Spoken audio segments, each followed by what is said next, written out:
Sweet, and then it auto connects. Incredible. Awesome. So that's up and running, and then I have to just throw on a song for a few minutes, and then we will begin.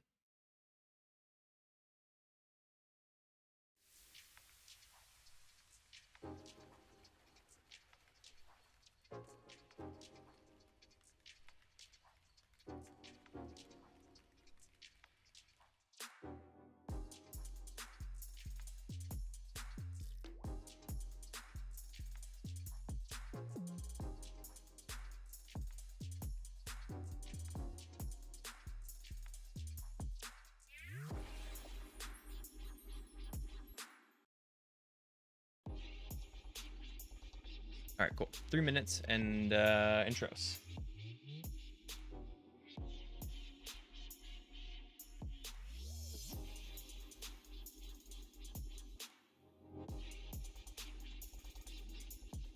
Oh, and while this is happening, not that it would, but if it does, you don't have to worry about things breaking like family friendly. This isn't family friendly. Cursing's allowed, anything like that. Not that we were gonna get into anything like raunchy and dirty, but like we don't have to worry about that if for some reason the conversation's flowing that way.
One minute.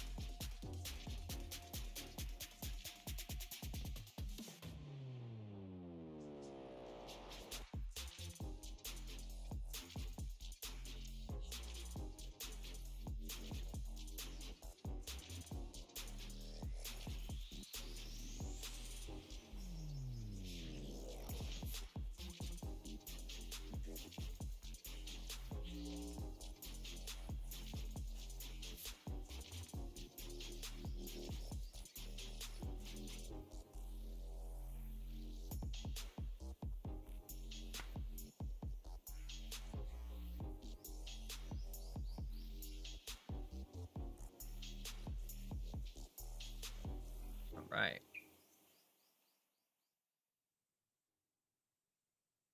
Oh man, I was unmuted that whole time. That's pretty funny.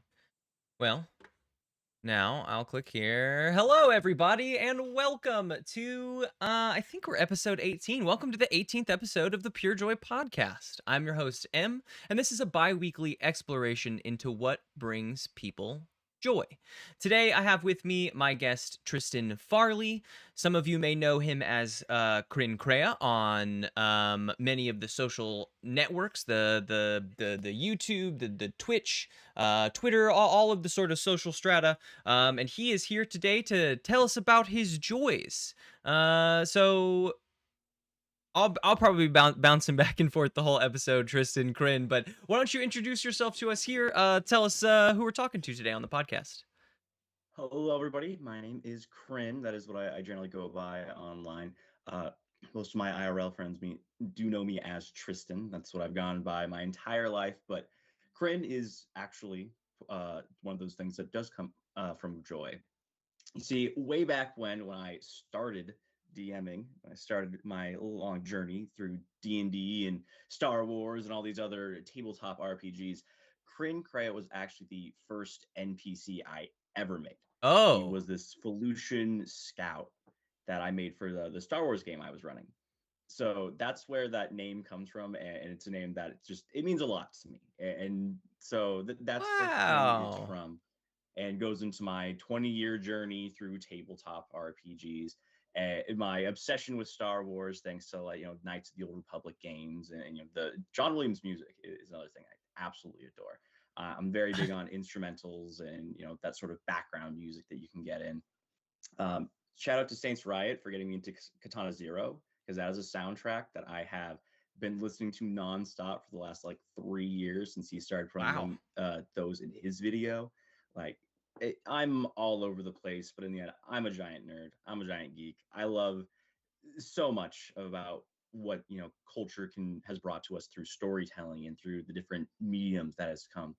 Like you can see in the background, we got Star Wars, we got goblins and Nintendo stuff. There's Bloodborne art back there.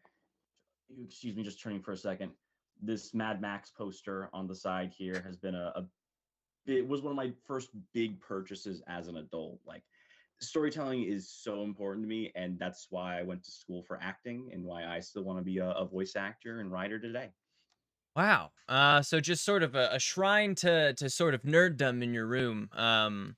That's fantastic. All the stuff I love. Yeah, no, my camera has just never faced. I keep setting up like all of my little like Pokemon Lego sets, my stacks of cards, and then the camera is just never facing in that direction, and I get like lights and wall.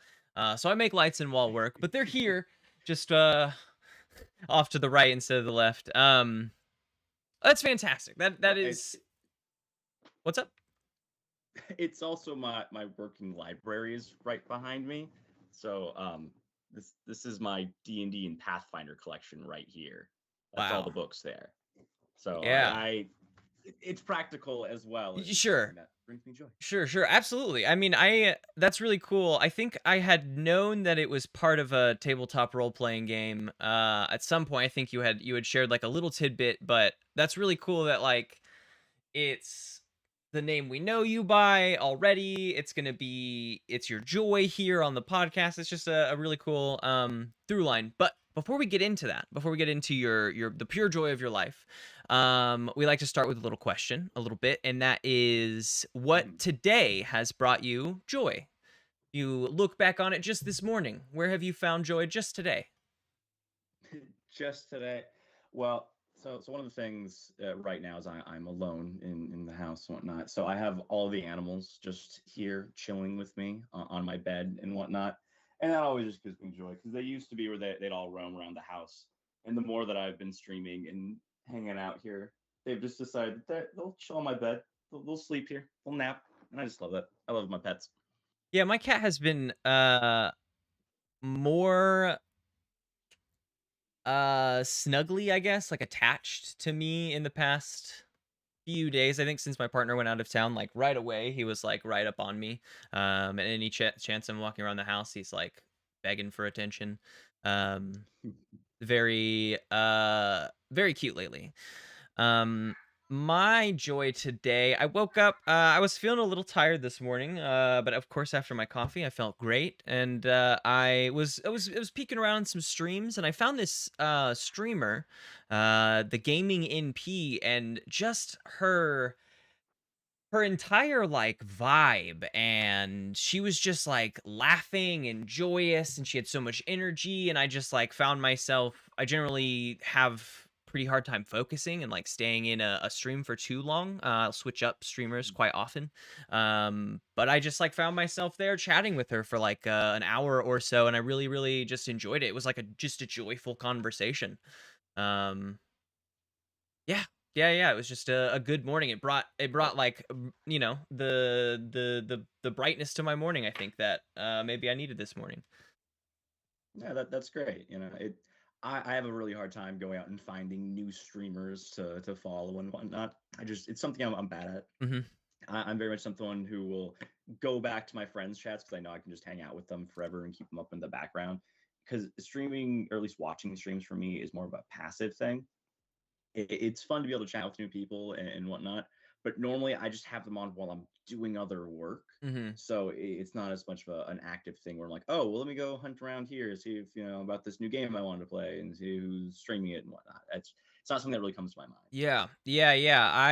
I found that difficult as well. I think just like talking to new every time I'm talking to a new person, it's always, I don't know, maybe there's a little bit of anxiety that goes along with it. Maybe there's I don't know, just some like social, like just the basic social anxieties, but yeah, I felt nice. I gave it a chance this morning and it went really well. Sometimes, you go into a new stream and it's not like the energy you're after for doing just that, like listening in the background, but Hmm. it felt good to just like click and nail it, and then I was like good for my morning. Chatting here and there, listening to her story. She was really open, so that's nice. I enjoy like people who are always open to share their experiences. Yeah, yeah. So, Yeah, absolutely. our joy of the day out of the way, what in life brings you pure joy? Well, what we're going to be talking about today is going to be RPGs and specifically tabletop RPGs. This is something that's been a big part of my life for a very long time. It started when I was like 7, essentially, with my dad getting me and my sister to play D&D, and my mom getting roped in because she's like, "Well, this is family time. I guess I'm going to play with stuff for family time." And so ever since then, like I've really enjoyed the format of that collective storytelling and the improv that goes into it. And I think that all goes down to just loving reading, loving stories.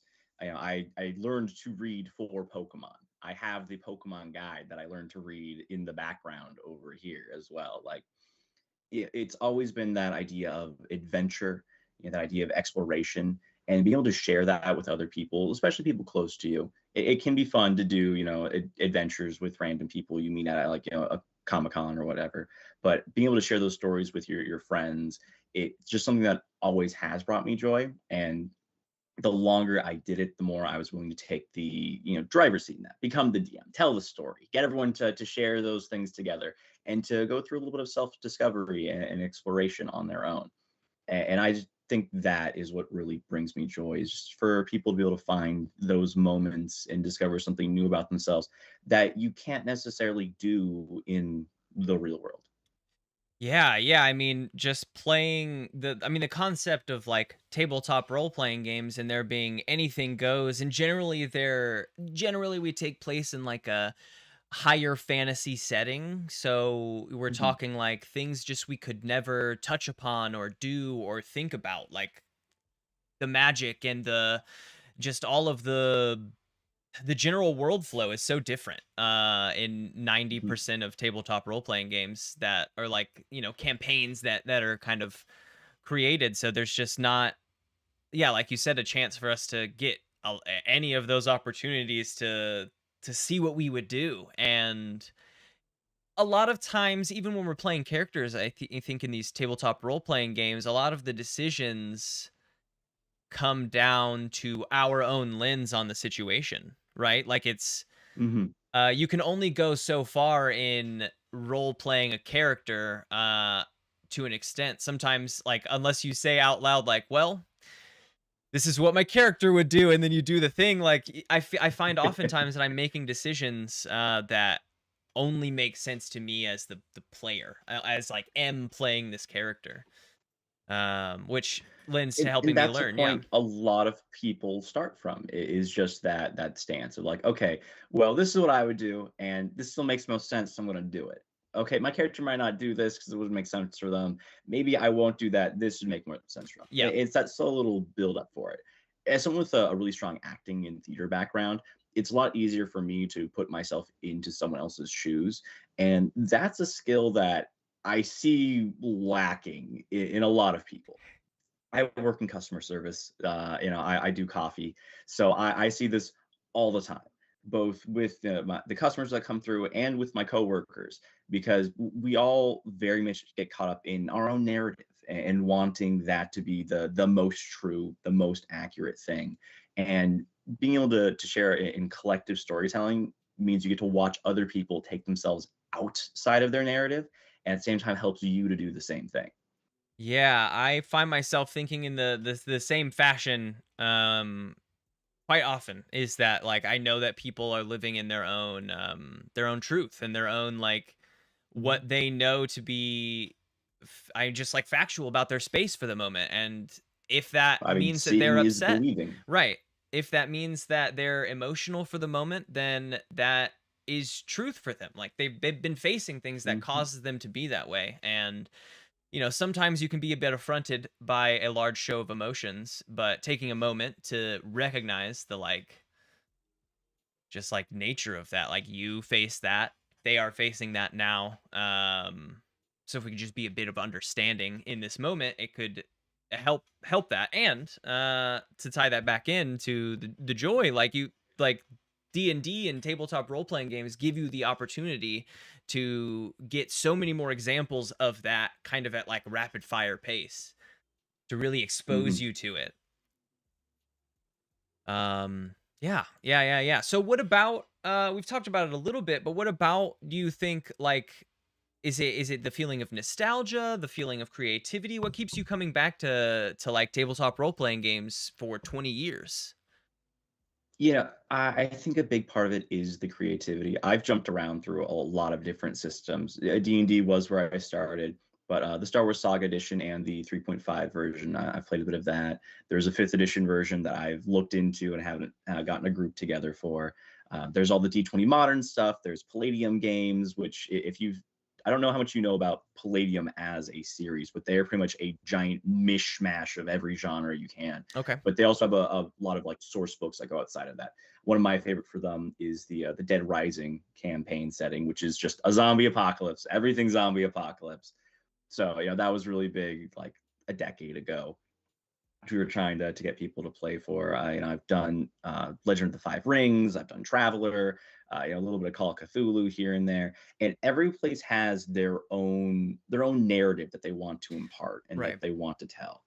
And I love that from a DM side and from an acting side because it's all about setting up the themes that they want you to explore and go into. Yeah. And for me as a writer, I love that because it just gives me new ideas to go off of and riff with. I love being able to create things together. I actually had about a 5-year partnership with a couple people where we were making a whole world together. I don't think that's ever going to get published because we had a bit of a falling out, but it was so much fun for me because I'd get to take things that they made, be able to tweak it just that little bit to push it a little bit further, Mhm. and we'd be able to do that, back and forth for hours.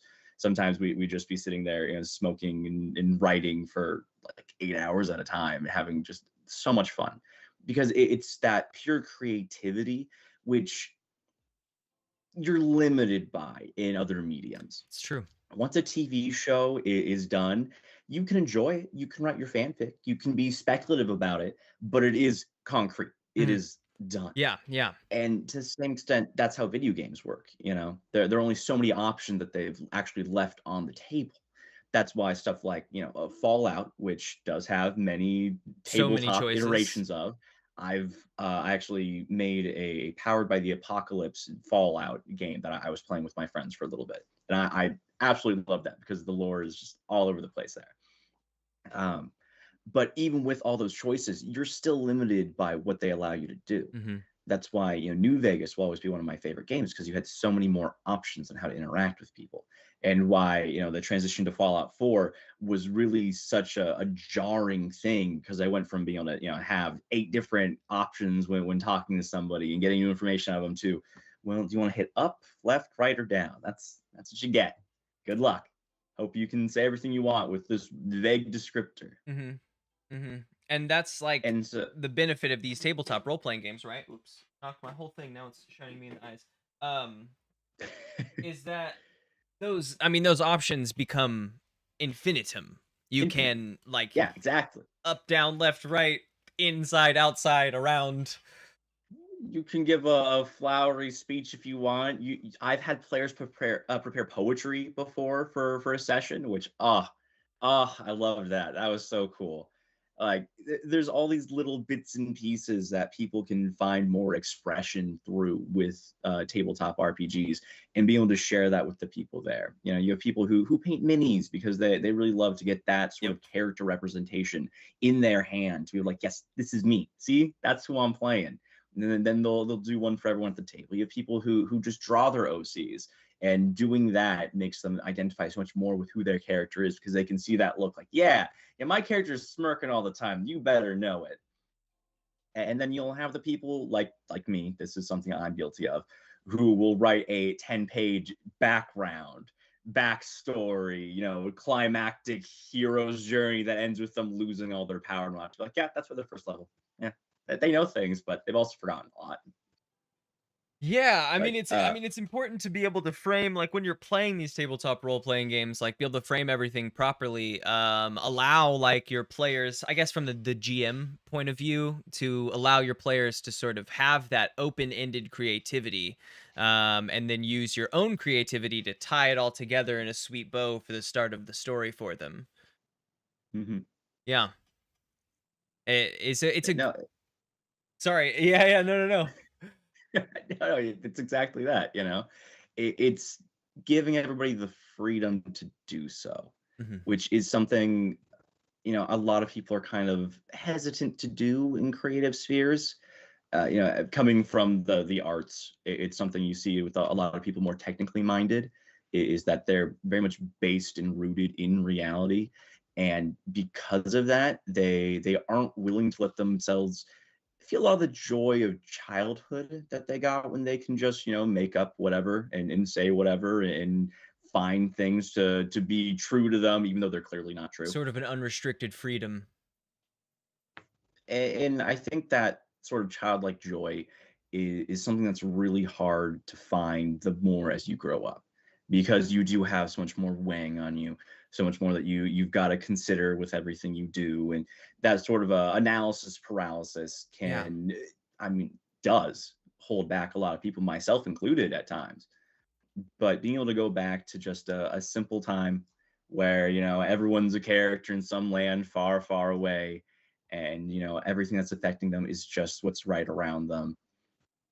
It lets you let go. It is that sort of escapism that can let you enjoy life more for what you found there, and be able to bring it forward with you as your own person.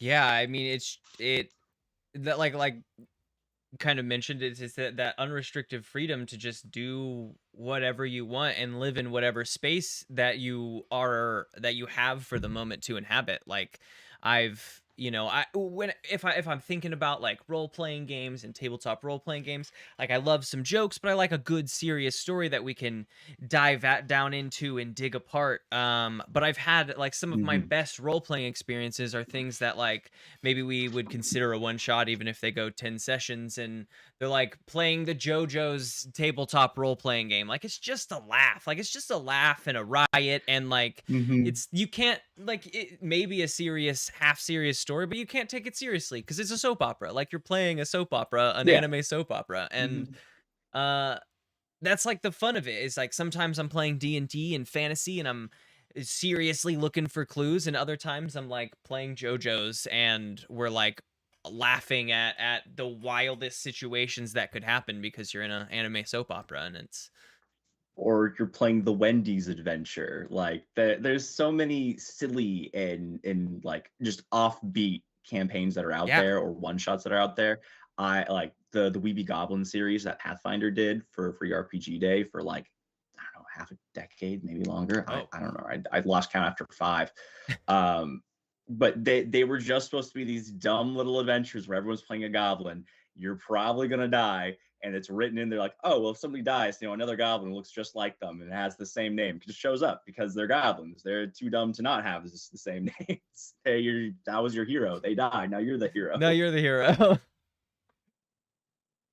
Like, I love that sort of stuff, and it is just an absolute riot. Hmm. I think one of the most mortifying, but also one of the funniest moments that ever happened as a DM was, I was playing a Star Wars campaign with just my family, and my mom was playing a Zeltron, which in Star Wars is this race of pink humanoids. They give off pheromones that make pretty much every other race attracted to them, or species.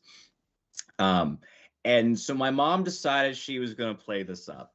and she was going to start flirting with the random NPCs At and least whatnot. in that And this case, is your little dad is old the like GM, I imagine. 15-year-old Krin. Oh no, is Krin No, the I was the GM? Oh GM. no! Krin was the Oh no! GM. And so my dad is on the side just laughing, having a ball with this. And my mom is just doing like the lightest sort of stuff to be like, oh, well, I'm just going to like, saddle up to him and see what I can do. And I'm like, oh, I what did can't flirt with I my mom! do? Yeah, no, exactly. And I was like, they give in, or they run away. They don't know. They've heard of Zeltrons. They don't like it. They don't want your pheromones. They're out of here. That It was so funny and so mortifying for a young DM to figure out to do. flirting is the hardest thing to do in role-playing games, I swear. Like, I've never done it comfortably in a role-playing game, and I like I don't know what it is, but the moment I try, I get way more awkward than I even do in real life if I'm trying to flirt. It's like wild. And most of the time, I mean, it's my friends and we're just like goofing around, but like the moment I try, it's like I lose everything in what I'm trying to do. I can only imagine attempting to flirt with my mom while I'm DMing. Yeah, there was no attempt. There was just complete mental shutdown. I think after that, I was ready to flirt with literally any of my other players. I'm like, Mhm. oh, you're gonna throw this at me? I've had my fucking mom come for me. I'm ready to I fight. Don't you dare. I'm ready to fight. That's funny. So besides the occasional awkward moment, what are some challenges that you maybe face with like playing tabletop role-playing games, getting as like the the ultimate creative freedom? What are some challenges that you come across? Yeah, the biggest challenge that I come across is getting the group together. I think every D&D nerd knows the trouble of scheduling Scheduling. conflict. Yes, yes, truly the biggest boss to ever fight any campaign, any adventure. 200%, no Because doubt. trying to get 6 people together, trying to get like 8 people together, like it's just it gets so hard. No one has free time. Everyone's trying to work their job or three, raise their kids, start up their side hustle. All of us streaming, like it's such a pain I mean, trying to get people scheduled together. And the problem with that, the bigger problem with that, is the people who are going to make the time for the session are usually the people who already know how to play and really enjoy playing. But you need those newer people because you want them to enjoy this. You want to share this with them.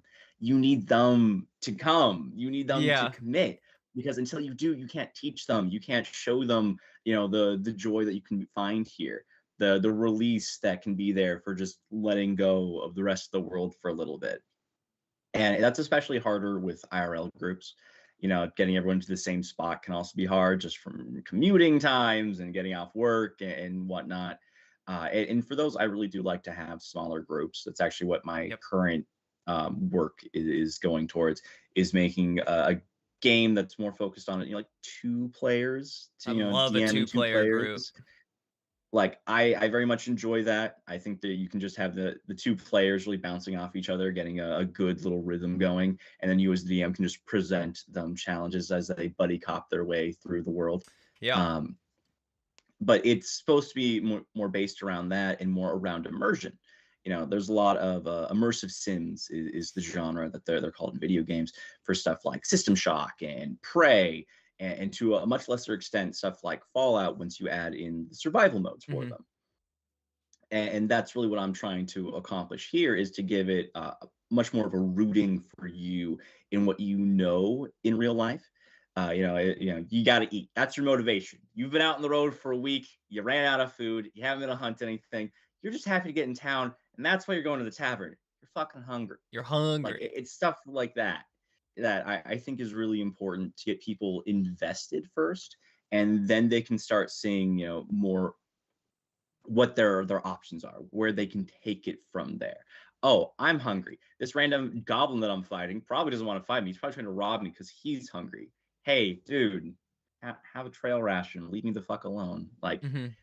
that's the more the character sort of stuff that I want to see, because combat is such a heavy focus of the rule system You'll find pretty much every character class in any RPG is going to be centered around combat and how they can kill other people. And at the end of the day, that's really messed up. Like that's the really messed up part. It's just like murder everywhere. That's why it's the term murder hobo I mean, for characters who just do that. of the D&D things, there are two things that are the most, I feel, like, two actions you can take that are the most, uh, d opposed to what you do in normal life. One is magic, like just casting a fireball. That's I Sure. feel fireball, yes, is a powerful spell, but people also love fireball because like just being able to do that is never something you could do in real It's life. And incredible. when you Yeah. think of magic, I feel like fire producing fire is the first thing people think of in a lot of Hmm. cases. And the other thing is murder. Like you can't go, I can't murder someone. I No. wouldn't want to, don't. Well, I hate that. I hate it. But in D&D, when that weird weight is lifted and I feel empowered by my magic and whatever, the option's on the table, and then it feels like, why shouldn't I murder this guy? That's why in the past few years I've been trying to play better, more well-rounded characters. Like I'm much more into the talking, the social game. When you start Hmm. D&D, it's about combat. You gotta. I feel Yes. like you I get it. bring them in with a fight. You can't fight in real life. Come fight here. But then also Hmm. talk here. Like chat with us. Do a mystery. Scheduling is difficult. Scheduling is very hard. Yeah. Like I mean, we've noticed we did one. We One did session, we did one you, Hell, and session, I. and I mean, it was pitched as a one shot. I did think it might be a one shot, and as we kept playing, I was like, okay, maybe two sessions, no big deal. We'll pick it back up. We're not like focused on a schedule, and I think that Mhm. I'm less focused on pushing our us to play because we're all well versed in RPGs, right? Like you said, Oh, the yeah. when I'm pushing for a schedule more often, there's some reasons behind it, or because I really want this new player to like get into it. Once you get the scheduling Mhm. aspect down, the hardest hurdle to playing RPGs for a long period of time, you feel more free to just like start a game. We'll come back to it in a few months. We're all well versed enough to be like, and this is where we left off. We were playing some goblins, and let's have fun. And Here are the notes. You it, guys got a bell. exactly, like there's a flow to it, and new characters you kind of want to remind them more often and play with them a little bit more often so they're reminded of the joys of this. One of my D&D groups is with a brand new, it's his first time playing, and so like I find myself pushing for that more often, because I'm just like I want to see his responses to what's going on, Mhm. rather than like I love an experienced response, of course, but an experienced response always comes with like, and next time maybe we do some blank blank and blank, which I love. Criticism is good, but Sure. from like a Sure. new person, they can't fully criticize. They're just like, that was so cool, I've never done anything like that before, and I'm like, yeah, Mhm. yeah, I know, you're welcome, like, let's do it, this is great. No, and that is such a wonderful feeling. It's something I've gotten many times over my life. I got, my old theater group, a good dozen of them playing D&D. Some of them still play it today. Some don't anymore. But like, I got a bunch of them to do it. I got people at my college to do it. I've gotten people at my new job to do it. Like, people really enjoy giving it a try, and they can see what's fun about it. But you can also see when it's like, okay, yeah, I had fun with it, but I don't really care if I ever do it again, and that's totally fine. That just means that they're not going to be the person that you're reaching out for as much. You're like, oh, hey, let's do this. That's the person you go to. Hey, I've got a really dumb single night adventure for us to play, and Single you night. can be this character where you can do that dumb shit you loved last time to the nth degree. Single night adventure. So rare. So Yeah, rare. My it, pitch, it my is pitch, I rare. really so to give context to the thing I'm about to say, we're talking about doing a little like one-off domains thing. I do for the Yeah. Dungeons, Drive-ins, and Dice podcast. I do think maybe 4 hours, but I think that with a structured approach to it in creating a D&D world, to give context, where the concept is to create a D&D world or a playable space in a Mhm. session. maybe 2 hours. Build those characters that live there, and then play a small session that, even if it lands on a cliffhanger, that's okay, because we are conceptually coming into this with the idea we're not coming back to play this again. Even if Yeah. these characters' lives still technically continue in fiction. So if they're on a Mhm. cliffhanger, that's totally fine. It doesn't have to come to a conclusion. If it does, yay. If it doesn't, that's fun too. I don't know. I think it's doable. I think I gotta refine the structure and the approach. I think how that sort of format's going to go really well is if you have like three people who are normally doing it, and then you have like a guest who comes in every time is like their fourth. So you have the people who are kind of used to creating together. You have that last person. They're always kind of asking like, "Hey, what would you want to do here? This is the sort of stuff we like doing with it." I And then you like can that. like get more of that practice bit down to make sure you can fit those 2 hours of creation in, and then get to the adventures. That does feel important for that, because I mean, that I do agree that's the biggest hurdle to this kind of project, is getting a creative flow down with a group is very important. And the first time you sit down to do Mhm. something like this is going to take a little bit longer for sure, because we're still trying to Oh, figure out how yes. we create together. But if we have that group, three people that do it every time, and then include a guest or even two, just on to Mhm. help pitch new things and join in this creation, that might really help structure it and bolster it and allow it to be 3 hours or 4 hours of a recording. That's interesting. That's a really good idea. Um, yeah. And like we haven't even talked about the building part of it for me as well. Just for Oh yeah. TTRPGs, world building is such a huge part of it. You like when you go around online and you're looking at all these D&D podcasts and whatnot that are out there, pretty much every one of them is using some sort of homebrew setting, homebrew rules, things that they've cooked up on their own. They're like, oh, this is the way. This is what we're gonna do. It's gonna be awesome. Hmm. And like, there's so much fun in that. There's so much freedom in that, because yes, you have like the basis of what you're trying to build next to. Right now it's all 5th edition stuff. We'll see how that changes with the open game licensing changes that D&D is trying to push forward with D&D 1. But I'm gonna right play D and now, D. I'm gonna play D&D on my own, doing whatever I want to do with it. I just don't have to pull it off of line. I've got so much 3.5 stuff What? back here. Like I I don't care mean, about your stupid license, wizards. I have all your books. Take them away from me. Dare you to try. but no, that like being able to sit down and for one person to go, well, I think in this setting, gnomes are the master race. They're the ones who have controlled everybody. They've enslaved everybody, and they're the bad guys this time. Gnomes are bad, and then you just go, okay, I'm sorry, that's a little anti-Semitic. Can we not do that? Can we please not? That's been a And then focus you for work to sure, is see, not picking a race as a bad guy, but a group of people. yeah, and that's one of those things that like people go to initially. You see that with a lot of like Forgotten Realms design elements. Orcs are bad. Drow are Drow. bad. Yeah. Yeah, yeah. Ugh. You're telling me the black elves are the bad ones? What are you saying, wizards? What are you Guys, saying, wizards? guys. Come on. Ugh. Come on, man. It's so bad. It's so bad. Nope, nope, nope. But My first as you character was you a drow. I push was like, not that. but as you push further into a much more modern settings, Eberron did this a lot better, where it was very much more about the political focus of things, and that's what I focus on, is the socio-political conflicts that arise from the campaign settings that you're building.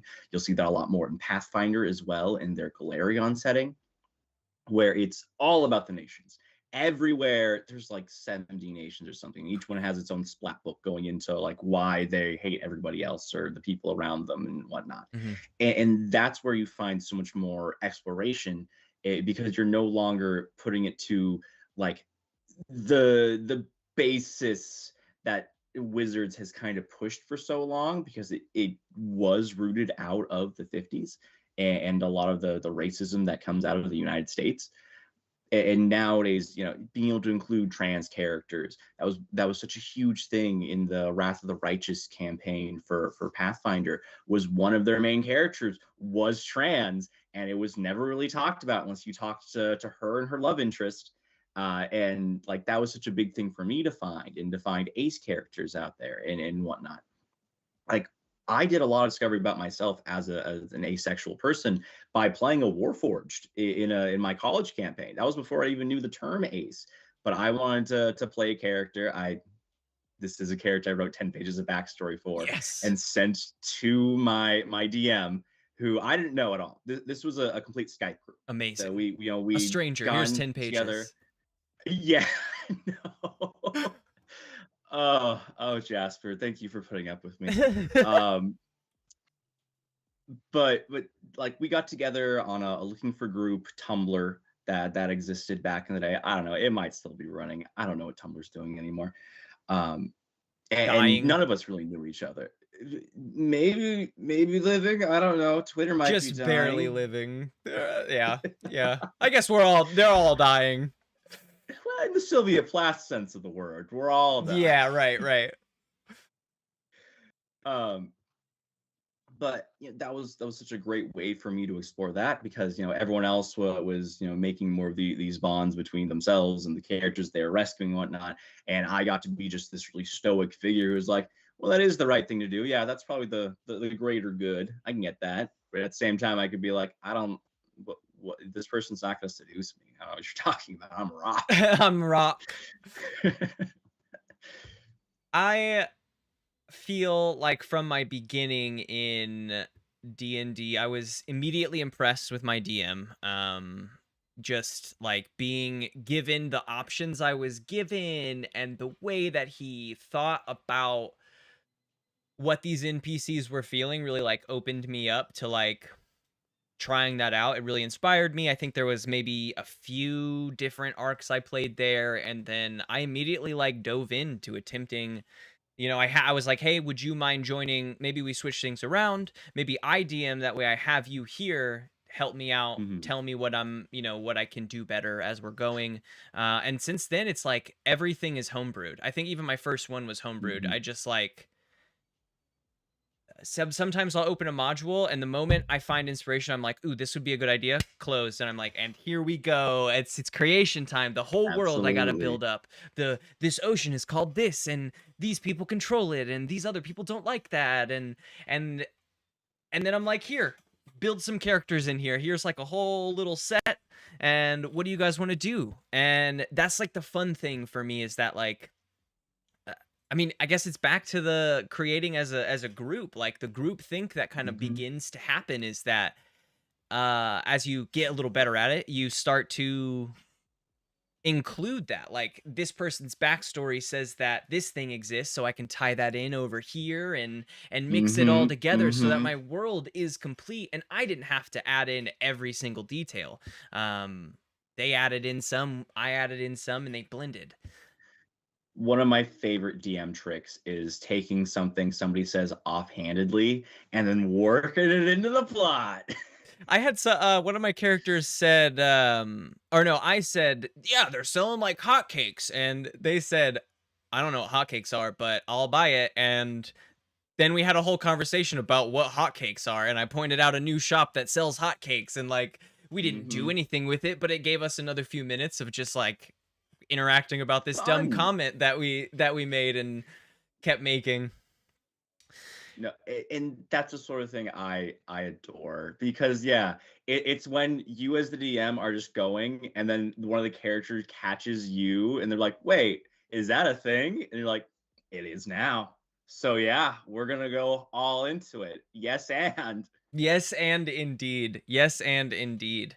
Um, that has been my newest focus in D&D is I used to, and it was one of my players pointed it out to me. I used to think like, why would what is in place for me to say yes? How can I in canon say yes to the thing you're asking? And if I can't Mhm. figure out what's there to make that happen, I'm like, well, I don't see how that could happen. But new frame is, why shouldn't it? Why can't it happen? Is there anything I can all of Mhm. a sudden put there to make that doable because it can fit or make sense, because there's no reason for me to say no, unless it's Yeah, so ridiculously away from story. But then that's your job as the DM to like wrangle. wrangle that and frame it just right. So yeah, my new thing is like, why shouldn't it? Why shouldn't it happen? To really lean into the yes Yeah, and yeah. and I can definitely respect that. That's one of those traits as a DM. Like, there's a lot of different styles of GMing or DMing. You have the people who are completely just off the book. That's a lot of new people at first. They're just taking what they've been given because they don't know what they can improvise. That's not going to break everything that's already been set up. And a lot of games are actually set up pretty loosely in that sense because they know there's going to be improv to let you kind of break them as you go. But that's how a lot of people start. And then slowly over time, you get people who develop who are like, oh, well, I'm just gonna improvise everything. This entire session is gonna be completely improvised. You guys do whatever you want. I'll let you know what happens. Good luck. I don't know. It's always gonna be good, but it's gonna happen. And then I'm much more of a bullet pointer. I have the stuff that I want to hit. I have a base idea of what's around, and then I'll go from there. But I also lean into like this super heavy lore design where like I have pages and pages and pages of stuff written up, so that way I can always go back to it. But I'm also willing to drop literally all of it at right a away. moment's Yep. notice, because I'm like, well, I said one thing wrong when I was talking to you, so that invalidated like 3 paragraphs of work. Oh, Oh that's well, I guess that's I'll the change it. worst, the biggest weight. You're like, oh, I cannot believe I didn't say the one important sentence. I gave you guys everything, but not the clue, not the clue, and it's over. I can't retcon a clue. He also said the clue. Like, no. He also said the most obvious clue imaginable. Just imagine that was about halfway through everything. Gosh, just the one clue I'm always thinking about. I'm like, and this is the one thing I have to say, and it's the one thing that doesn't come up.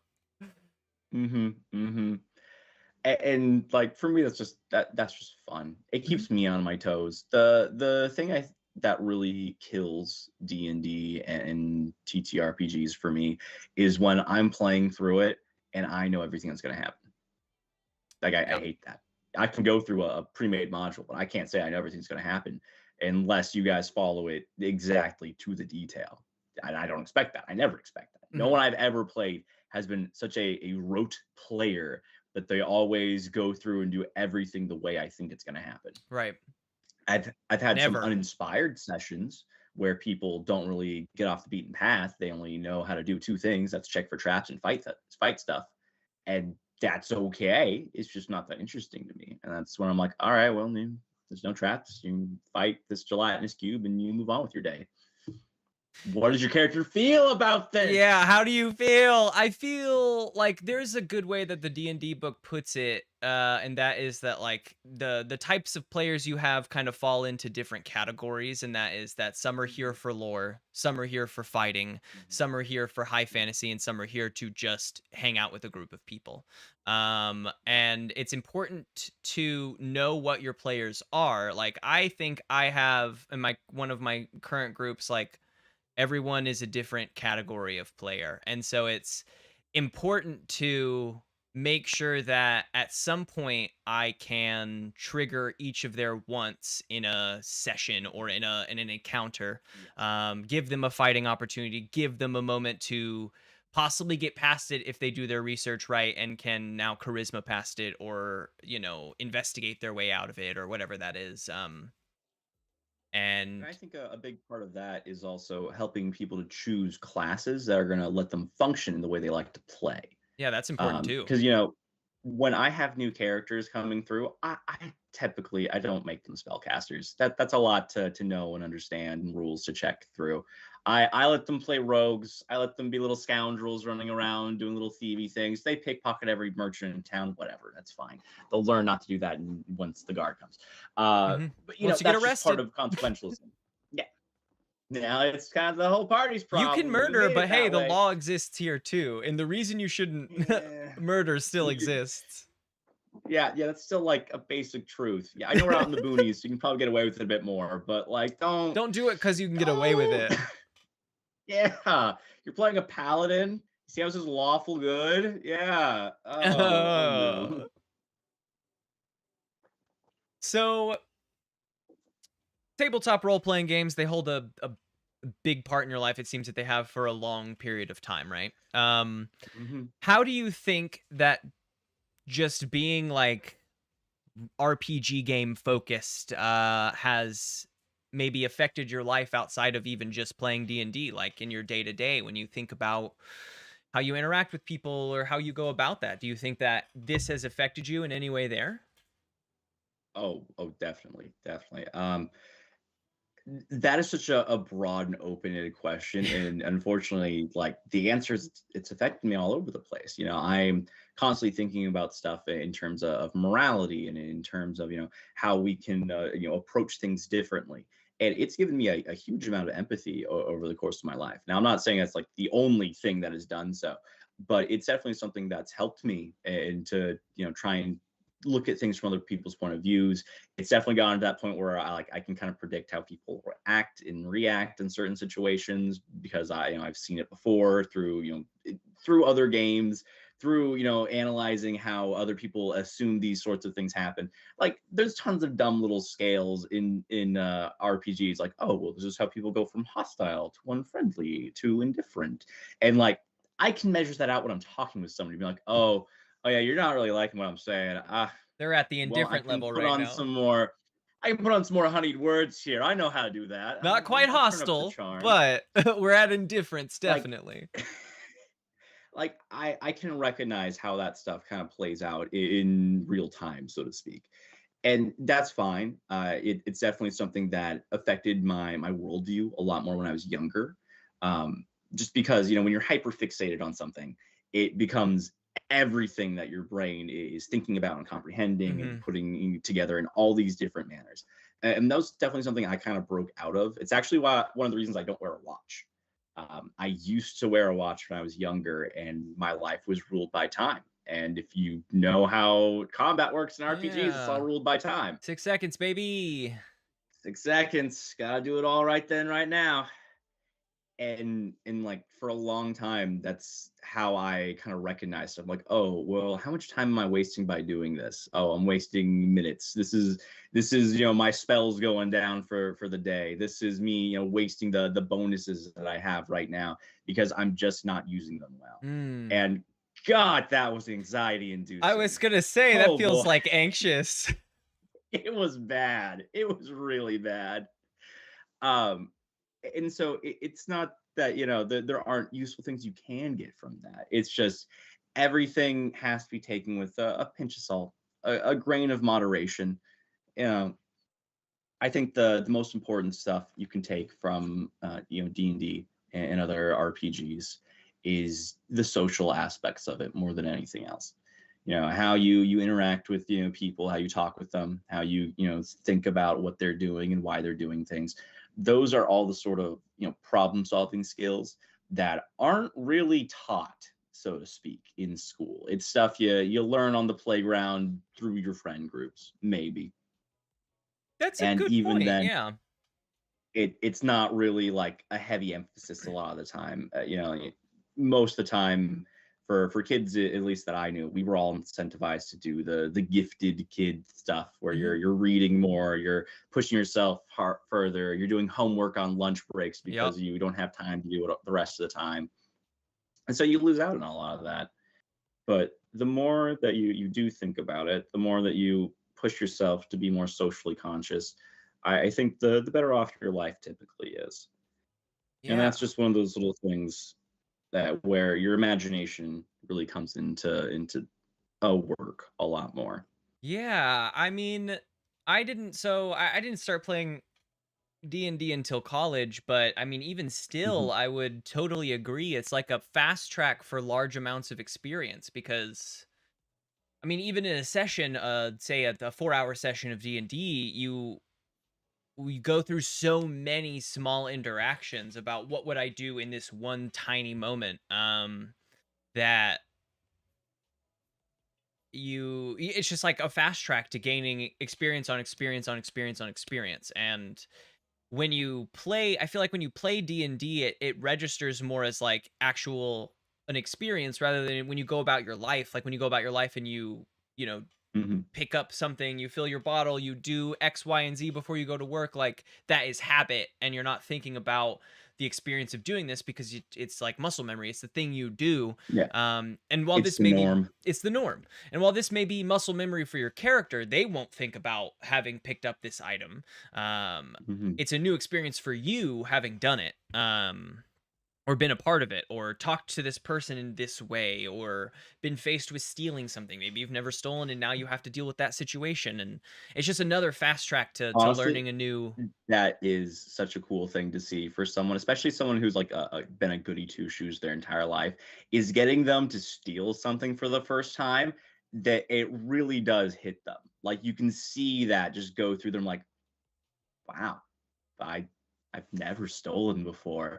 A lot of times you get the little shoulder shrug of like, that's weird. That's weird. But you can see somebody grow in that moment, and I love that. You can I love that actually shit. see the experience register on them. And Hmm. I feel like there's a lot of cases in D&D where I've seen that kind of that feeling, whether that like you're royalty for the first time and you get treated like it and you're like, whoa, Hmm. that's what it feels like to be respected by everyone I walk around. That's cool.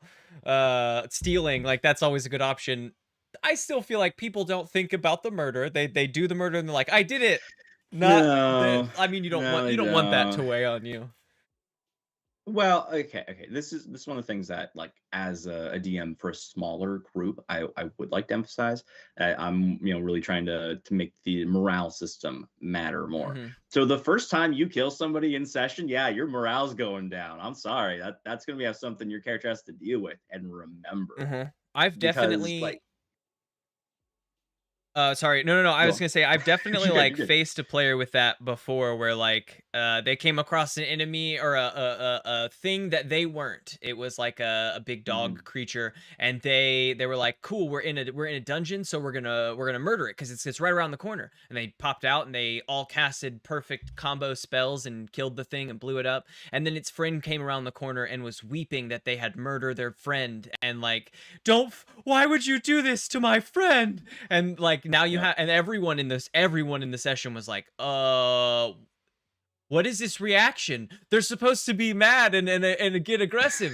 Why? You killed their friend. Why would they be Why? mad? Yeah. They're distraught. Hmm. Hmm.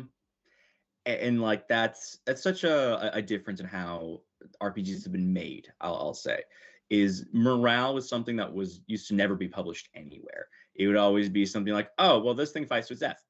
This thing will fight you and then explode, et cetera, et cetera. And it's just so unrealistic. If I'm having a group of cutthroats trying to rob you, let me tell you, when one of them takes a gash that takes off half their hit points, they're gonna be like, guys, we need to get out of This here. hurts real And bad. like, we don't have any healing magic for this. This isn't something I can just get patched up. I'm gonna have to rest this off for the next week. I'm a big fan of like massive damage bits as I've gone on. Like half health means something for your life. Like it means something for Mhm. you as a person. That's at least a scar. That's a limp. That's a missing finger. Like that's something big for you. It's something I normally play into with how I run enemies is like once they hit half health, they take some sort of debuff or modifier to their stats. Normally it's something simple like -1 to their ability scores or whatever. Just that way it's not getting bogged down in the minutia for it. And for bosses, it normally means that they switch their tactics up. It's that sort of understanding for the character that you as the DM's playing. You're piloting so many, you kind of have to do that rapid fire. But it's that understanding, like, oh, I could die here. No, No, there's a this is desperation no that needs to longer come out. a restrained combat. This is I am using everything at my disposal to annihilate you Hmm. who have come into my lair. Like there's gonna be that sort of playfulness, that little superhero banter back and forth to start off. But at the end of the day, like people don't want to die. It's a very simple motivation, but literally everything you're fighting is going to have that unless they're a construct or an undead. And even then, they probably have some sense of self-preservation. Yeah, I mean And it shows it quite often, I think, in D&D. Like it is the weird bit about anime where you're like, well, if they had that much power all along, why wouldn't they just use it? And it's like because they didn't need to? Like in the beginning, why would they need to Hmm. until they feel like they're fighting for their life? And now they have to give Until it they're their cornered. all. They're cornered, right? Hmm. Everything comes out more when you're cornered. And I mean, thinking about that in terms of just DMing and the enemies and the bosses you fight along the way is an intriguing tactic to maybe pull some moral choices out of your party too. Oh yeah, having the last or like the last two enemies in a group surrender because they realize they're not going to win, that always throws people off. Like that sort of thing throws people so far off because like, well wait, how do we take them prisoner? Who do we turn them over to? How do we guarantee they're not just going to break out? It gives you that whole like Superman dilemma where Superman always throws the bad guys back in because he believes in second chances, but they always break out and go back to terrorizing the town. Like, is that going to happen here? Is there somewhere you rehabilitate them? Because I don't know. Do you follow a religion out around here that would take this guy in? How do we make sure that he doesn't cast something? This is a 9th level wizard. He could just annihilate anybody we put next to him with a disintegrate spell soon. Like, how are we going to actually meaningfully handle this? And that's part of world building a lot of the times, is making sure people know that there's a way to do this. And that in of itself creates so many new quests, a whole new journey that you have to go on. And along the way, maybe that character proves that they are worth redemption.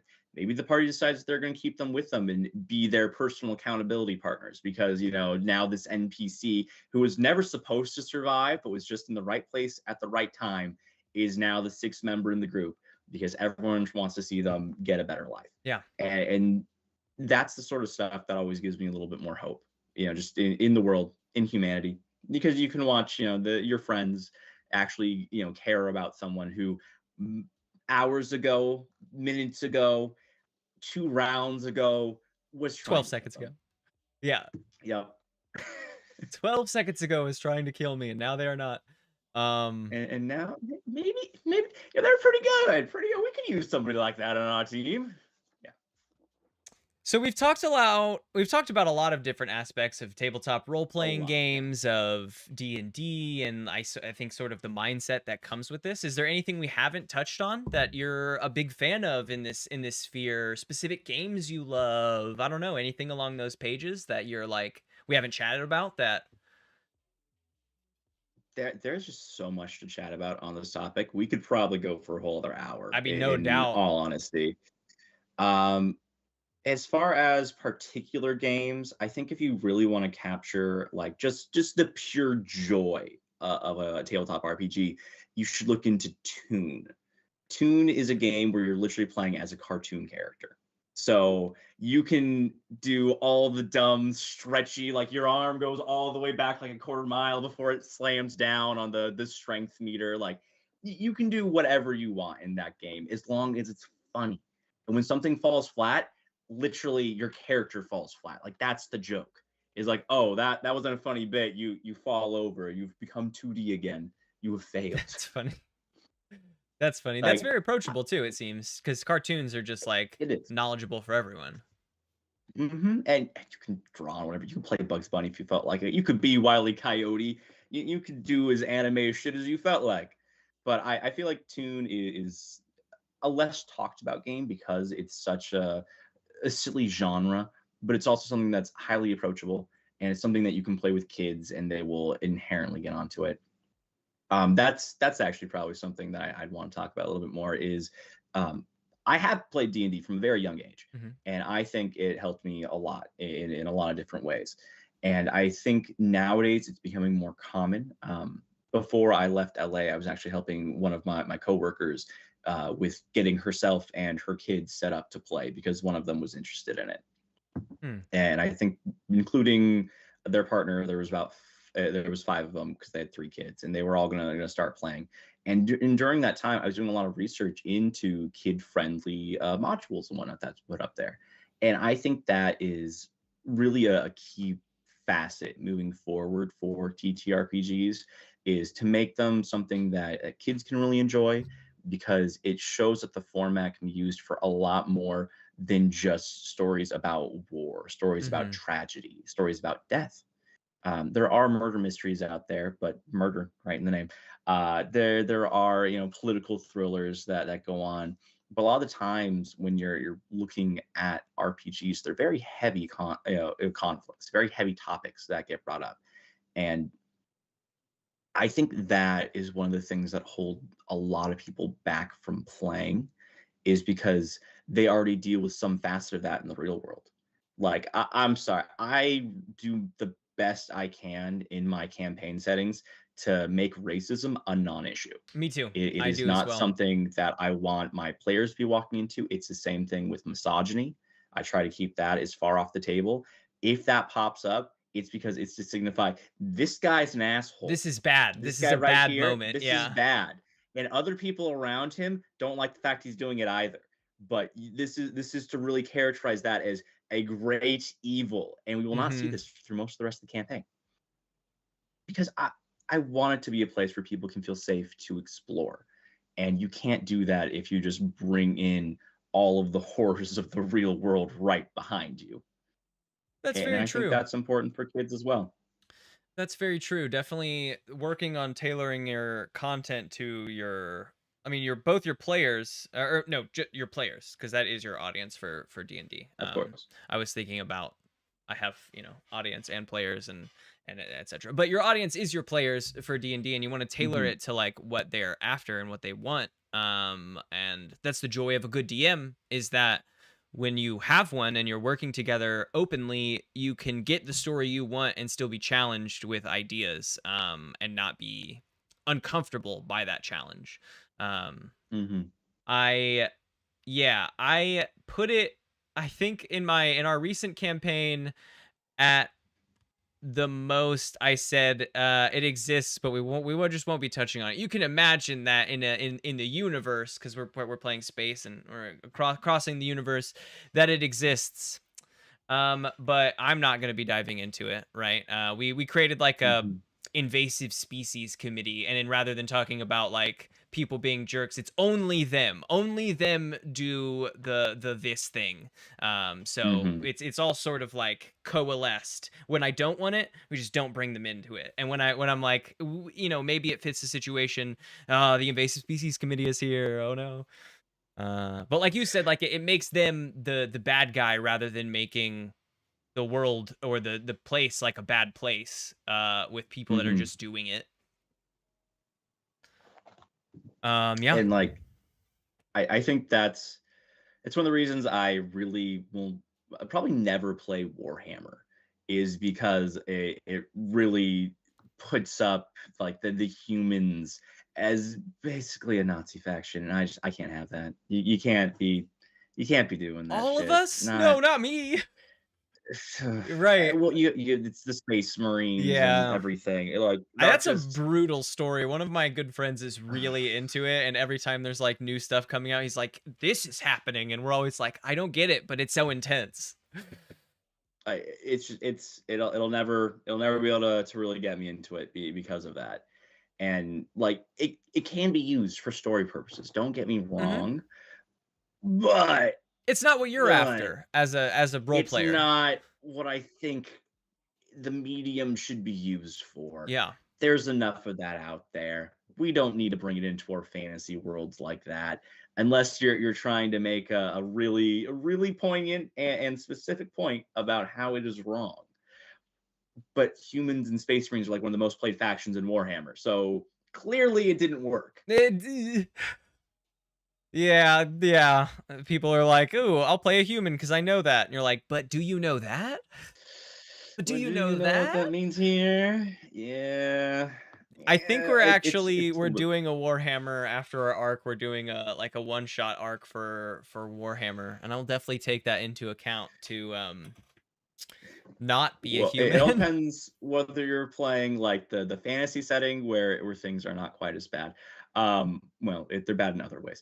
Or if you're playing 40K. 40K is where like the Space Marines and the classic Warhammer stuff that you've probably seen more of. That's more like the sci-fi stuff comes from.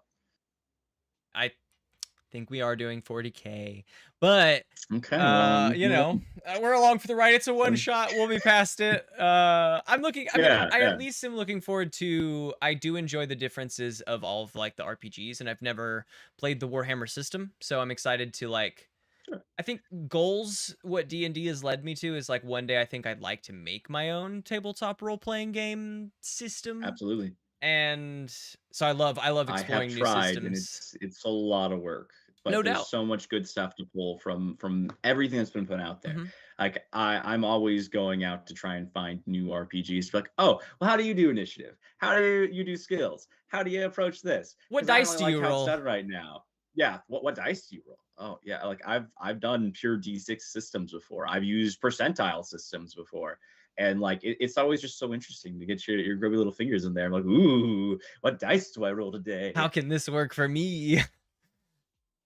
Yeah, 100%, 100%. Well then, I think we're kind of wrapping up to a close here, nearing an end. Would you maybe summarize what this is for you, tabletop role playing games, what it means for you, what it's meant to your wider life, sort of as a whole, as a good wrap up? Absolutely.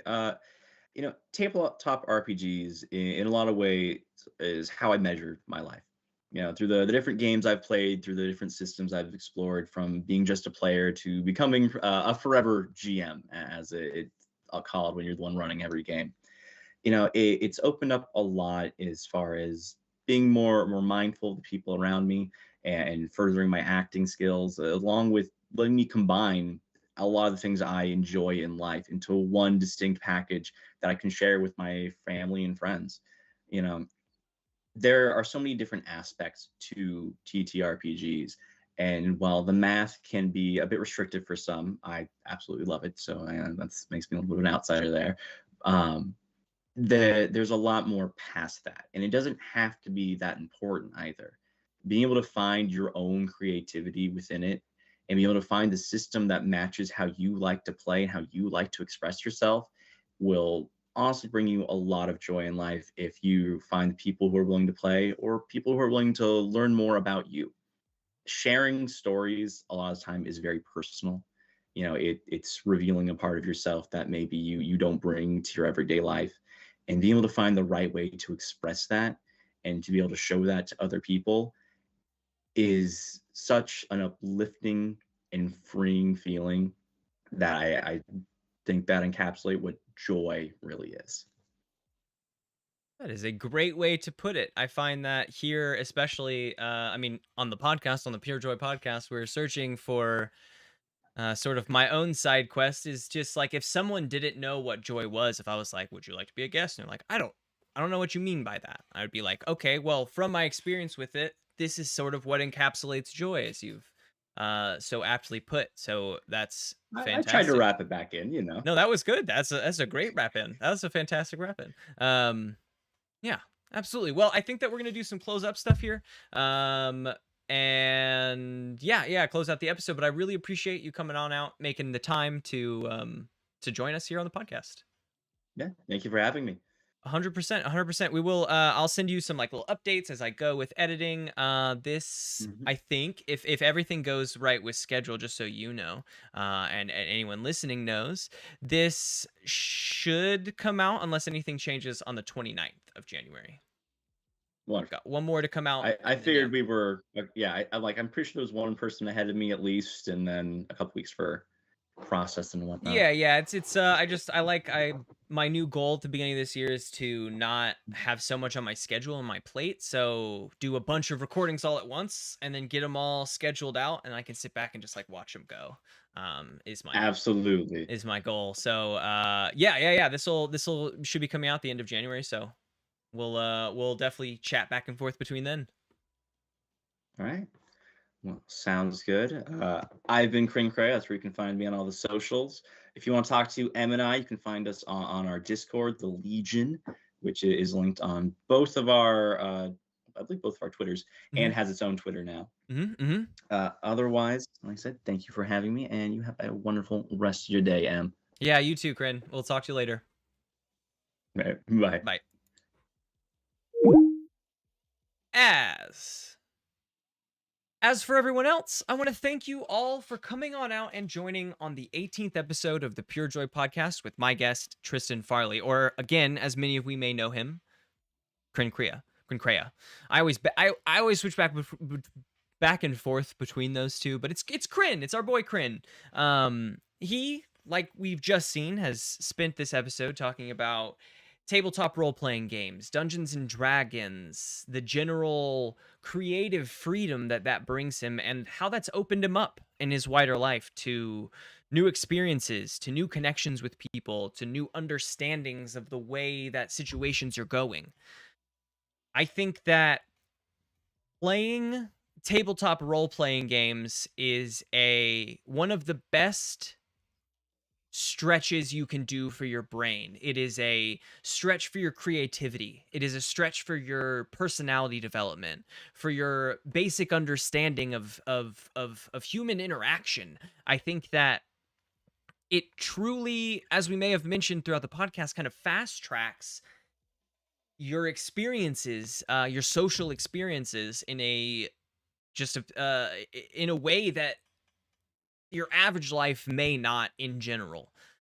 Um, I think that being open to the incredible, fully perfect creative freedom that it really does allow can be imposing, maybe, can be a little bit um hmm maybe frightening to look at and to say like I want to play D&D, but you can do anything you want. What do I do? And I'm kind of locked into this. It's start small, do small actions at a time, open yourself up to being able to do literally anything you want, and how that happens, and with experience the actions will come. And I think that a lot of what we talked about is connectable across lots of joys, right? The sheer creativity, just being open to human experience and what other people are feeling is one of the biggest lessons I think we can pull out of this, or hopefully any other joy. um yeah, I really appreciate all of you coming on out and joining on the 18th episode of the PureJoy Podcast. I want to thank my guest, Tristen, for coming on out and being so open with us today. I want to thank Mayonnaise and Murda. While we have not heard them here, they allow me to use their music in the edits of the podcast. We're talking intro, outro, the transitions. I really appreciate them. You can find them on SoundCloud, Spotify, wherever you find your podcasts. Your music, you can find them. Krin, you can find under KrinKrea. I'm going to be back and forth on saying that, but it'll be down in the description below of the podcast and the video, where you can find him on Twitch, Twitter, YouTube, there across the board. So definitely check out down there. Yeah. Time to close up here, though, folks. I, again, the third time in the closer, appreciate everyone coming on out. I thank you all for listening to this episode and other episodes of the PureJoy Podcast. We will see you next time, folks. Have a great... I appreciate everyone coming on out and join on this episode and the rest of the episodes. I hope you folks have a lovely rest of your day. Enjoy. I don't know how to end it. Why can't I end it today? We're going to try that one more time. I appreciate everyone coming on out and joining on this, the 18th episode of the PureJoy Podcast with my guest, KrinKrea.